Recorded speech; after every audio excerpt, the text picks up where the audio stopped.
Hapo pale kwamba mimi limenichoma sana katika moyo wangu kama muamu. Yeo maina ya mitaa ya Amu yamepotea.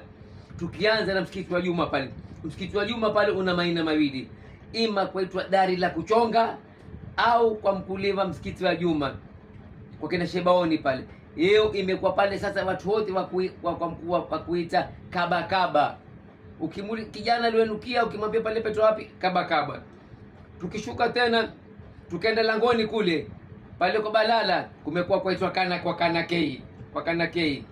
Imekuwa jina la asili limepotea. Kuna mahala sasa kwaitwa langoni pale kwaitwa Furaha Leo, ni langoni pale karibu na kwa kina Zuberi pale imekuwa kwaitwa Furaha Leo. Kuna kwingine kwaitwa kwa Pita, kuna kwingine kwaitwa kwa Stanley.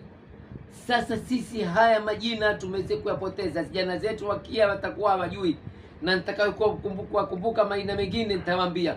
Kule kwa Shebakari kule kwaitwa kwa farasi wawili, nako kushatoka jina lingine ambalo kwamba si letu sisi, ni haki kweli sisi.